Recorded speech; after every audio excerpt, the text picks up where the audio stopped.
마이보험 체크입니다. 나의 보험 상태를 객관적으로 체크해서 공정한 평가와 합리적 대안을 제시하는 마이보험 체크. 마이보험 체크는 보험 가입자의 이익을 최우선으로 하는데 그 증거, 마이보험 체크를 통해서 계약한 장기보험의 월 평균 보험료가 5만 원 미만입니다. 종신보험을 포함한 것이 바로 장기보험인데 이 이야기는 소비자에게 가장 합리적인 상품을 판매해왔다는 의미인데요. 불필요하게 비싼 거 가입하려고 하면 마이보험 체크는 오히려 고객을 말립니다. 또한 마이보험 체크의 상담 대비 계약 체결률은 평균 25%로 체결률이 낮은 이유는 상담 후 소비자에게 부담을 전혀 안 주기 때문입니다. 그야말로 진짜 무료 상담인데요. 상담 후 귀찮게 연락하는 것이 제로입니다. 상담은 마이보험 체크가 하지만 결정은 소비자가 선택하시면 되겠어요. 암보험 등의 진단비 보험이나 건강보험, 어린이보험, 치아보험, 운전자 보험 등 단일 보험 상품도 최적의 조건을 찾아서 가입할 수 있도록 도와드리고 무엇보다도 최고의 보험 전문가들이 가입된 보험 전체에 대한 정확한 분석을 통해서 고객의 상황에 맞게 맞춤형으로 리모델링 해드립니다. 마이보험 체크에 지금 연락해서 무료 상담 받으시고 합리적 보험 설계를 받으시기 바랍니다. 나와 가족을 위한 가장 특별한 선물, 마음 든든해지는 보험으로 준비해보세요. 마이보험 체크는 생명보험협회와 손해보험협회에 등록된 보험 대리점 소속입니다. 믿으셔도 돼요. 네. 어디서 이런 보험 대리점이 있나 하시는 분들 걱정하지 마시고요. 마이보험 체크 믿으시기 바랍니다. 홈페이지는 한글로 마이보험체크.com, 전화번호는 1800-7917번이 되겠습니다. 감사합니다. 자, 윤석열 징계소송 작년 네. 12월 네. 솜방망이 처분 또 실망이었는데 그 솜방망이 처분마저 가처분해서 네. 기각을 해가지고 윤석열이 징계가 풀린 거 아니에요? 취소 소송이 아니라 그 당시에 가처분은 이제 인용이. 네, 인용이 네. 됐고 가처분이요? 가처분. 네. 네. 징계가 사실상 뭐 네네네. 아, 효력정지. 예. 효력정지 효력정지. 들어가고 그런 의미의 취소. 그래서 제가 거기에 너무 충격을 받아가지고 크리스마스 이브에 코로나가 걸린 거 아니에요? 네. 같이 걸. 네. 저는 코로나 사건이라고 부릅니다. 네. 윤석열 징계 소송 본안이 시작됐습니다. 네. 그래서 가처분으로 효력이 정지된. 근데 이제 지금 윤석열은 그만둔 상황이니까 네. 만약에 징계 소송에서 이긴다면은 윤석열한테 어떤 페널티가 갑니까? 그런 거 없죠. 월급 이 2달치를 뺏기지 않을까요? 아, 그런가요? 그건 아닌가요? 그거까지 제가 예. 아니, 그 이미 정확한 퇴직했는데 내용을 모르겠습니다. 퇴직한 사람의 돈을 어떻게 회수를 하나? 일단은 어쨌든 그러니까 징계라는 게 그렇잖아요. 네. 총장님까지 해먹었으니까 그런 거고, 그 만약에 더 낮은 직급에서는 징계를 당하면 그 이후에 이제 공직 생활에 여러 가지의 뭐 승진이라든지 그런 불이익이 남는 거지. 어차피 끝까지 간 사람에게 그렇죠. 정직이 이거는 그렇게 큰 페널티는 아닙니다. 다만 이 당시에 이 징계가 확정될 정도로 되게 문제가 있는 사람이다. 이런 것 때문에 이제 지금 계속 이 소송에 의미가 있는 것이죠. 제가 봤을 땐 그렇습니다. 네. 징계 의결서에 담겨져 있는 내용이나 이번 재판에서 나온 내용들이 사실은 굉장히 핵심적인 내용들이 나왔어요. 그러니까 윤석열 전 총장의 정치적 중립성에 네. 대해서 짚었습니다. 검사장들이. 네. 그 이제 정치적 중립에 관한 부적절한 언행 등 위신 손상, 이게 이제 징계 사유 중에 하나로 되어 있는데요. 이게 윤석열 전 총장이 국정감사장에서 국회의원들이 뭐 정치할 거냐 이렇게 물어보니까 글쎄 그것은 제가 지금 말씀드리기 어렵습니다 라고 하니까 또 다른 의원이 총장님 정치가 아니라고 얘기 안 하시는 거 보니까 정치를 할 수도 있다는 얘기로 들리는데요. 뭐 이런 식으로 얘기가 진행이 됐는데 당시에는 이제 윤석열 전 총장이 이 징계를 받을 당시에는 당연히 나는 뭐 정치적 중립성을 위반한 적이 없다라고 했겠죠. 그런데 지금 나타난 결과를 보면 가장 대통령 후보를 바라보고 있을 만큼 정말 이렇게 되는 상황이 됐어요. 그래서 결과론적으로 이게 지금 저는 어떻게 보면 입증된 거 아닌가. 물론 결과론적이어가지고 당시 상황을 이렇게 소급해서 추단할 수는 없겠지만 윤석열 전 총장에 대한 상황을 쭉 보면 여론조사에서 1위를 막 하고 이럴 때 여론조사 지지를 얻을 때 처음에는 빼라고 했어요. 본인 이름을. 근데 그 다음부터는 빼라는 얘기를 안 해요. 그래서 계속 여론조사에 잡혔죠.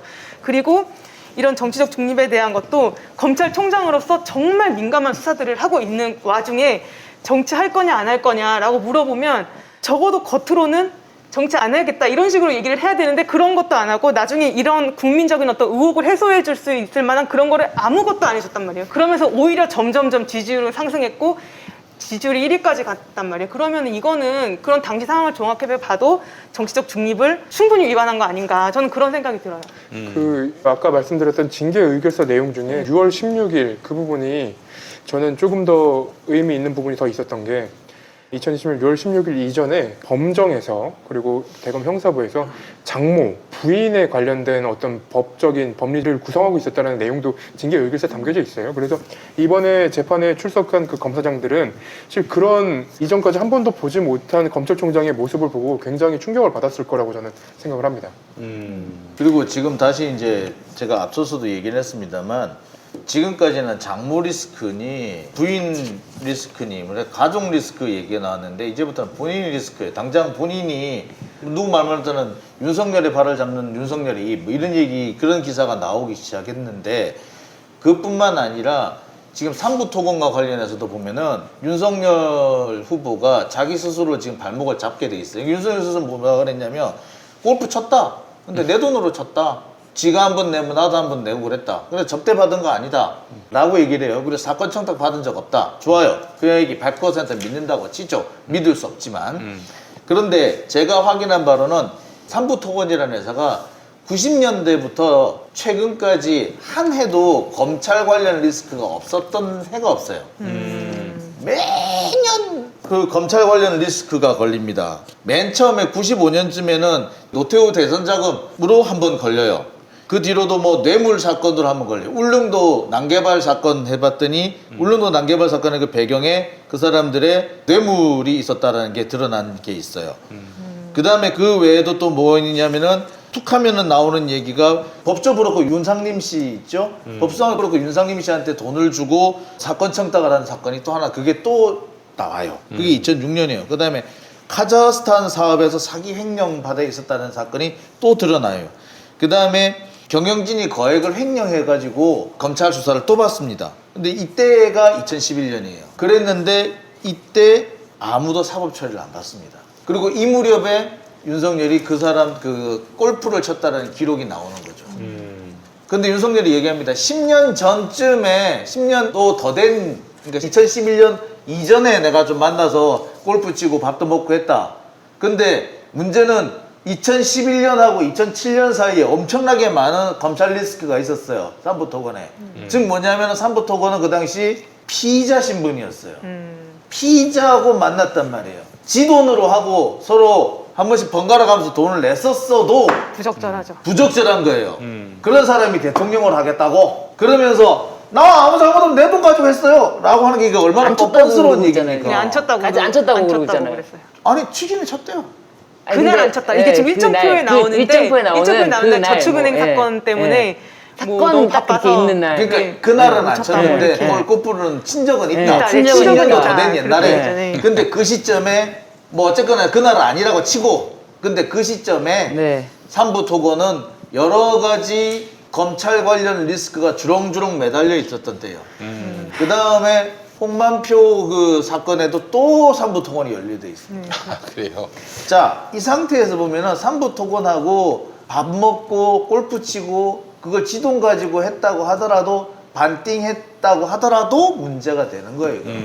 근데 이 얘기에 대해서 설명 하나도 하지 않고 내 돈 가지고 했어요.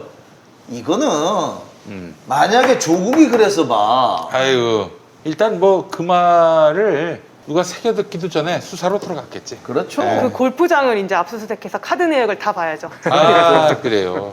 그리고 이제 그 날짜에 그 관계자들의 카드 뭐 승인 내역이 있는지 관계 회사들의 법인 카드 사용 내역이 있는지 보고 진짜 그 돈을 나눠냈는지 통장 거래 내역 확인하고 뭐 조사할 수 있는 거는 얼마든지. 그다음에 저기 조남욱 회장 비망록이를 다 덜고 뭐 그렇죠. 그렇게 해야겠죠. 이 지금 한겨레에서 이번 주 월요일인가 이게 나왔더라고요. 조남욱 전 삼부토건 회장 일정표를 이제 입수를 했는데 네. 그 일정표와 선물 명단에 이윤 전 총장이 수차례 등장한다는 거잖아요.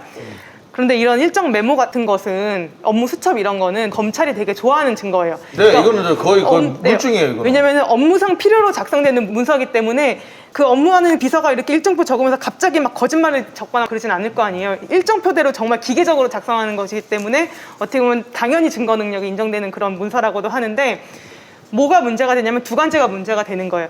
이 일정 메모 그 자체의 신빙성 그리고 일정 메모 안에 들어가 있는 그 내용의 신빙성이 문제가 되는 건데 일정 메모 자체는 거의 관계자한테 입수를 했다고 하는 거니까 완전 뭐 거짓말하고 뭐 그런 게 아닌 한 그게 맞겠죠. 그 일정 메모 자체는 어떻게 신빙성이 있는 증거라고 볼 수 있는데 그 안에 있는 골프를 쳤다는 거, 뭐 윤검 최 회장과 골프라던가 윤검사 황차장 만찬이라던가 이런 내용의 신빙성 같은 거는 조금 이제 입증을 해야죠. 보완을 할 만한 뭐 진술이라던가 뭐 어떤 게 있어야 되겠죠?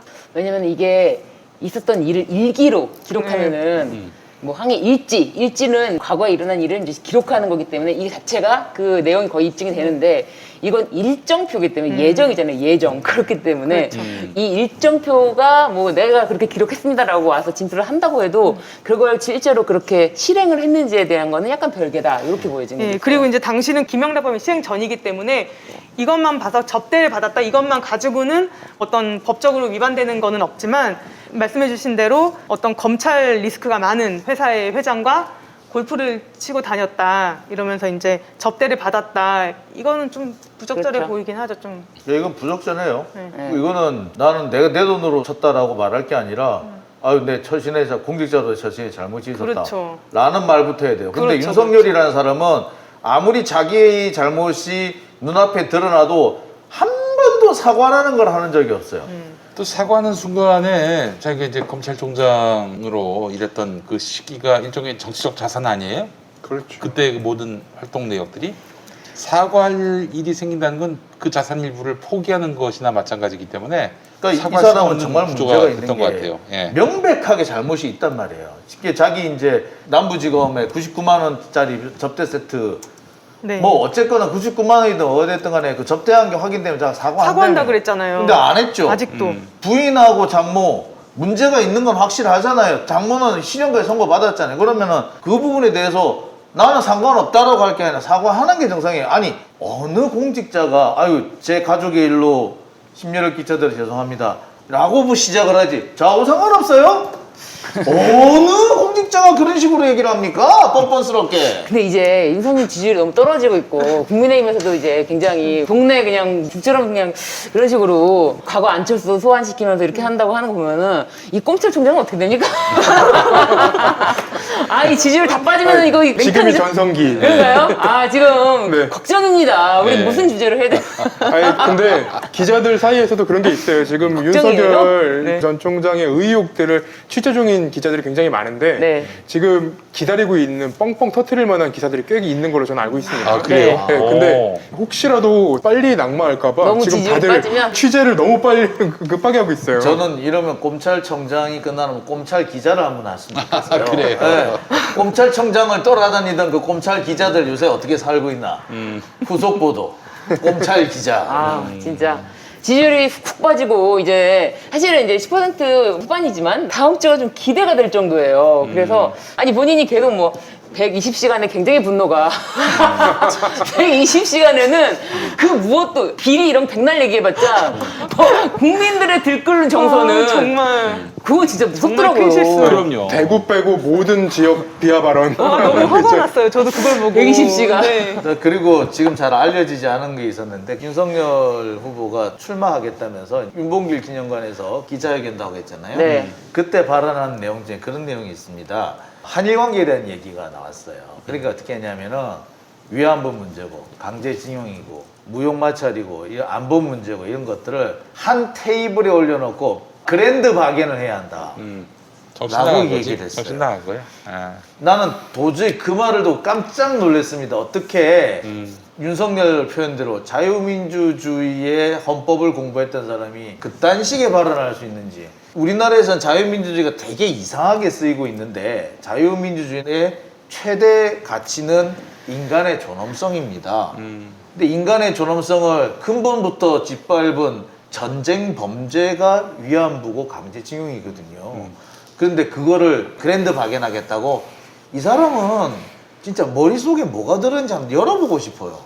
아니 근데 우리가 이제 이런 윤석열이 정말 문제가 심각한 이런 얘기는 하면은 일반 국민에게 도달하지는 않는 것 같아요. 일반 국민은 마음의 문을 닫고 굳세게 어떤 비리 뭐 이런 거 아유 다 똑같아 뭐 이건 괜찮아 라고 하는데 이런 자기의 이제 윤석열의 직접적인 발언이 가장 세게 받는 것 같아요. 그런 것 같아요. 그렇지. 120시간은 어느 언론사도 실드를 칠 수가 없어요. 충격이야. 일주일에 120시간을 일하고 쉬라고.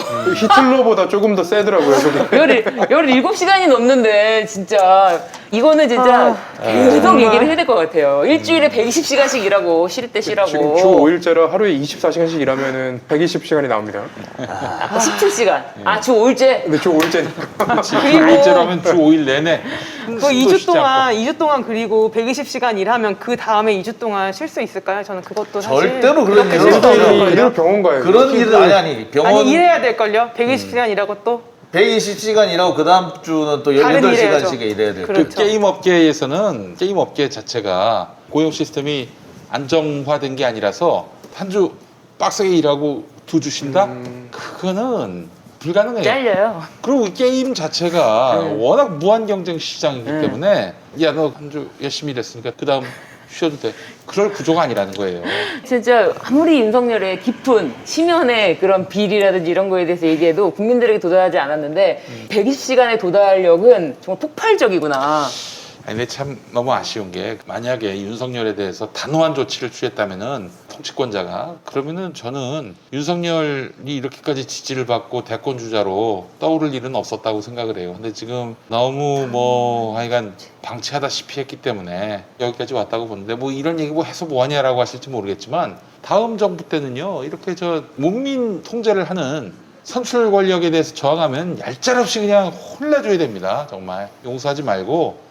그거는 선출시켜주신 국민에 대한 도리도 아니고요. 저는 그렇게 생각해요. 탕평 인사를 하지 말아야 돼요. 그럼 이게 탕평 인사 해가지고 망한 대표적인 사례가 윤석열이고 두 번째 사례가 최재형이에요. 저희 남편이 집에서 얘기할 수 있는 얘기인데 방송에서 그런 얘기를 하니까 또 저 김동연도 있고요, 홍남기도 있습니다. 네, 그게 탕평 인사를 한다고 진짜 해가지고 이 꼴이 난 거예요 이게.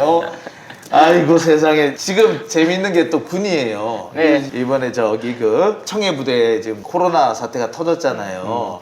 근데 이 코로나 사태 터졌는데 합참의장이 제대로 대응을 못하는 거예요. 네. 이 건 같은 경우는 해작사령관이나 합참 작전과에서 따다다닥 정리가 돼야 돼요. 함정같이 좁은 데서는 코로나 환자 한 명이 나오면 그냥 다 감염됐다 생각을 해야 되는 게 원칙이에요.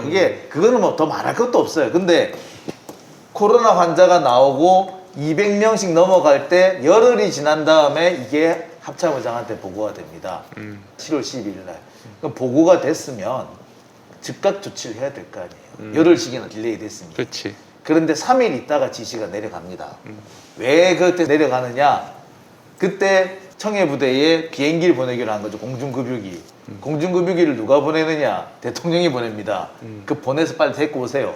그 얘기를 합참의장이 건의를 못해요. 못했어요. 어떻게 해야 되지? 조치를 못한 거예요. 지휘 조치를 못한 거예요. 지휘 능력이 없는 거야. 그래가지고 대통령이 공중급유기 보내서 데리고 오세요. 네, 알겠습니다. 라고 해서 간 거예요. 근데 공중급유기만 보내려고 또 막 빨리 공중급유기 보내! 이러고 있는데 맨 비행기만 보내려고 그런 거예요. 그러니까 대통령이 교체위원도 같이 보내세요. 네, 같이 보내겠습니다. 그랬는데 문제는 뭐냐면은 갈 때는 한 대로 가도 올 때는 두 대로 와야 돼. 왜? 이 사람들이 격리를 해가지고 가야 될 거 아니에요. 한꺼번에 못 데려오는 거야. 그렇지. 예. 그러니까 격리를 해야 되니까 두 대가 가야 되는 거예요. 한 대 마저 보내세요. 네, 마저 보내겠습니다. 이래가지고 이렇게 된 거예요. 그러다 보니 이렇게 지금 이게 늦어진 거예요. 처리가. 이것도 뭐냐? 탕평 인사가 이 꼬라지를 만든 거예요. 아, 그래요. 진짜 제대로 된 능력 있는 사람을 해야 되는데 탕평 인사한답시고 이상한 애들 하니까 아니 별을 4개씩이나 단 사람이 이런 거 좋지도 못하면은 이게 별값 이게 이런 걸 보고 똥별이라고 그래. 똥별. 대통령이 시켜야지 하면은 이등병을 그 자리에 앉혀놓지 왜 그 비싼 억대 연봉을 주면서 별을 앉혀놓습니까? 이게 그래서 정말 정권 재창출을 하게 된다면 해야죠. 이거 저기 쓸데없이 탕평 인사 아니야. 제껴놓고 그럼 뭘 어떻게 하라는 거예요? 일단 국방부 장관 문민으로 바꿔야 됩니다. 그 다음에 육해공군에 있는 검찰부 지금 다 군 법무관으로 돼 있는데 아니요 일반 변호사로 다 교체해버려야 돼요.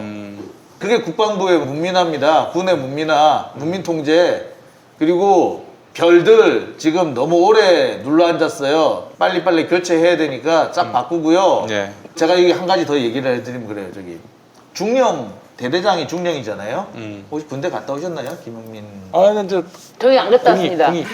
예? 공익이죠, 공익. 예, 공익이시죠. 예. 아니, 나만 갔다 왔네 그러고 보니. 아 진짜. 축하드립니다. 모르는 얘기 방송에서 혼자 해 맨날. 아우 진짜. 그 대대장, 부대 대대장이 군대 대대장이 중령인데요. 이 사람이 4급 서기관 대우를 받습니다. 4급 서기관이면은 보통 일반 거기서는 과장이잖아요. 과장인데 합참에는 가면은 중령들이 실무자예요. 6급 일을 하고 있어요.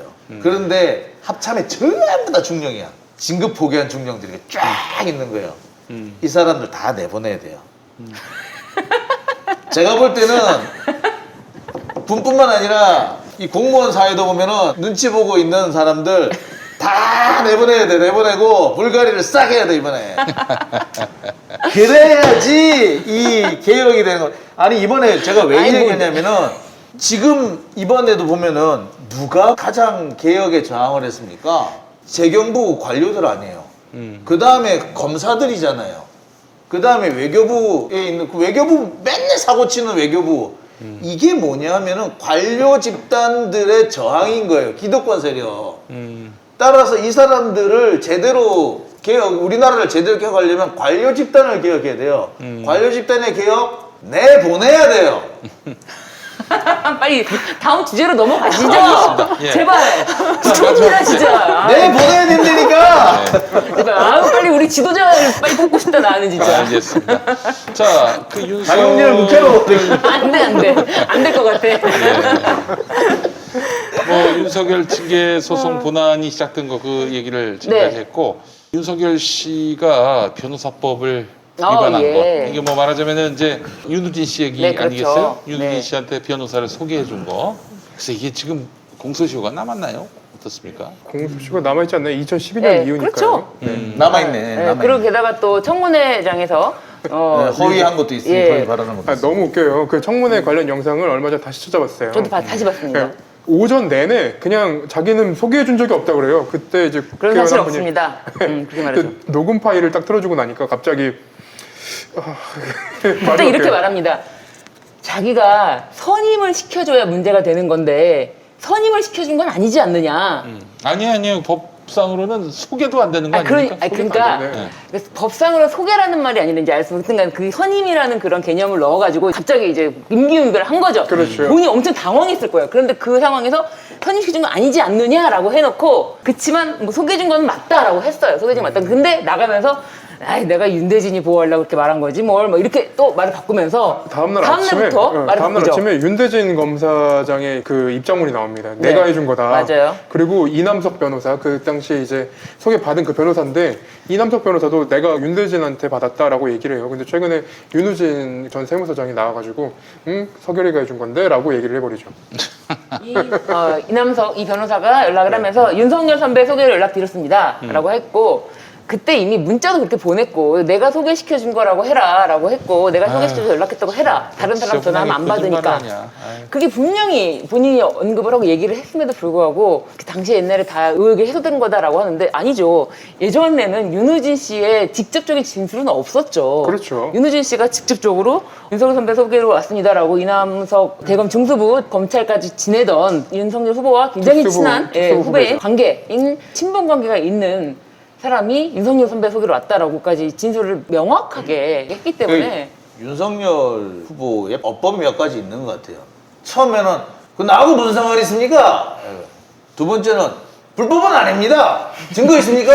그 다음에 세 번째는 그거 이미 다 해소가 된 겁니다. 이렇게 나가요. 이게 딱 정해진 어법이에요. 이게 그 다음에 그래도 안 되면 뭐 공작입니다. 이거는 이 사람은 아유 진짜 이 변호사법 위반 네. 같은 경우는 네. 저희 피하지방법원 2회차 때 청문회 그 기억을 전날 하시는- 네. 제가 검토를 해서 네. 발표를 했던 내용이에요. 그때 제가 네. 뭐라고 오. 발표를 했냐면 지금도 생각은 똑같아요. 근데 이게 만약에 그러니까 이거는 이제 수사에 영향을 미쳤는지 안 미쳤는지 이거는 변론이에요. 수사에 영향을 부당하게 미쳤다면 그거는 직권남용 범죄가 될 수밖에 없는까지 될 수 있는 거고 변호사 소개만 한 걸로 보면 근데 잠시만요. 한마디만 더 붙이면은 네. 이 윤우진 이 세무처장이 분명하게 자신의 변호사가 이명석이라는 사실에 대해서 얘기를 했고 그거에 대해서 확인했어요. 그러니까 그 당시에 경찰 수사 자료라든지 이런 거에 변호사가 돼 있는 건 맞아요. 그렇죠. 네, 맞아요. 근데 네, 이제 뭐냐면 얘기하시면 만약에 이 윤석열 이제 그때는 후보자였죠. 네. 윤석열 후보자가 이거 변호사 소개시켜 준 거 이것까지 문제를 변호사법 위반이라고 문제를 삼는다면 그거는 윤석열 후보자한테 사회생활 하지 말란 얘기다라고 제가 그렇게 얘기를 했고 그거는 지금도 생각이 똑같아요.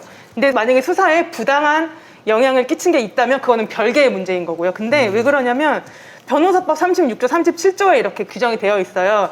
수사기관 소속 공무원은 자기가 근무하는 기관에서 취급 중인 사건에 대해서 변호사를 소개하면 안 돼요. 네. 근데 이거는 과태료예요. 그런데 또 뭐가 있냐면 37조는 수사 업무에 종사하는 공무원은 자기가 취급하고 있는 사건에 대해서 변호사를 소개하면 안 돼요. 이거는 1년 이하 징역 1천만 원 이하 벌금이에요. 그러니까 엄밀하게 말하면 윤석열 전 총장이 한 거는 변호사법 36조 위반이고 과태료 처분의 대상이 되는 거여서 이거는 일단 과태료가 되겠죠. 지금 증언까지 다 나왔으니까. 그런데 36조랑 7조 다 걸리는 거 아닌가요? 저 기사는 그렇게 썼었는데. 직무상 취급, 그 윤석열 직접 취급하는 취급하는 사건이라고 건 사건이 아니었을걸? 네, 네. 그래가지고 아무튼 저는 이거는 뭐 걸면 당연히 이제 걸리는 거지만 그 정도는 할 수도 있다. 왜냐면은 다 같이 노는 사람들이 그런 사람들이기 때문에. 그런데 이제 문제는 계속 말하지만 그게 사건에 부당한 영향을 끼쳤다면 그거는 변론이고. 그다음에 위증죄 성부 관련해서는 이제 국회 인사청문회법이 있는데 인사청문회법에는 이 위증죄 관련된 규정이 없고 국회에서 증언 및 감정 등에 관한 법률을 이제 준용하도록 되어 있는데 거기는 뭐라고 되어 있냐면 증인 또는 감정인이 허위 진술을 감정했을 때 처벌받는 것이고 후보자에 대해서는 처벌되는 균형이 없기 때문에 위증죄 성립은 어려울 것이다 라고 했는데 저는 뭐 그때나 지금이나 이 생각에는 변함이 없는데 지금 사건을 보니까 좀 이상해 보이는 것들은 있지만 구체적인 건 아니어서 그냥 뭐 혐의 정도여서 제가 뭐라고 특별히 여기에 대해서 말씀드리기가 좀 어렵더라고요. 그러니까 뭐 어쨌거나 가장 중요한 것은 윤석열이라는 사람이 큰 소리 치면서 그런 적 없습니다 라고 할 때 모든 사람이 아 그래 저 정도 얘기하면은 믿어야지 믿을 수 있을 것 같아 믿음이 가 라고 했는데 그 말은 절대로 믿으면 안 된다. 그 사람은 큰 소리 치면서 그런 일 없습니다 라는데 그런 일이 있는 거고 저하고 상관없지 않습니까? 라고 하면 상관이 있는 거고 증거가 있습니까? 라고 하면 증거가 있어요.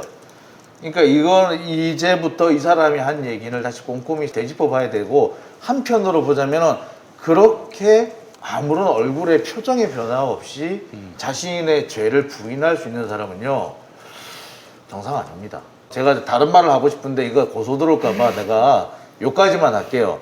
표정의 변화 없이 거짓말을 할 수 있는 사람은 어떤 사람인지 여러분들 나무 위키를 찾아보시기 바랍니다. 그래요. 아 정말 무서운 사람이죠.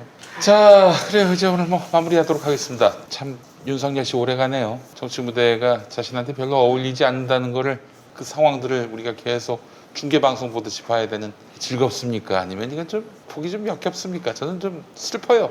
우리 민주주의가 이 정도 수준밖에 안 되나 하는 생각도 들고. 하여간 뭐 이렇게 해서 우리 사회에 통제 안 되는 권력들의 망동을 생중계 보듯이 본다는 것도 뭐 나름 의미가 없진 않다고 보는데 저는 이 관료 출신들이 이렇게 나서서 정권을 흔들고 이러는 거 보면서 참 이 사람들은 이 정부가 우스웠구나. 그리고 더 나아가서 국민들의 그 선출, 국민들의 선거 민주주의를 또 얼마나 우습게 여기는가. 자기들만의 아주 행복한 세상을 그동안 누려왔구나 라는 생각을 해보게 되면서 다음 대선은 굉장히 중요하다. 이들의 손을 들어주는 순간 대한민국이 희망이 없는 거예요. 한마디로. 이런 관료개혁에 대해서 각별한 의지와 또한 돌파 의지를 가지신 분이 반드시 대통령이 됐으면 좋겠고 그냥 적당히 타협하고 적당히 또 그들과 거래를 하는 이런 대통령으로는 우리가 더 퇴보된 세상을 볼 수밖에 없겠다 생각이 듭니다. 자, 오늘 함께해 주신 여러분 감사하고요. 저희는 또 다음 주 이 시간에 뵙도록 하겠습니다. 수고 많이 하셨습니다. 감사합니다. 감사합니다.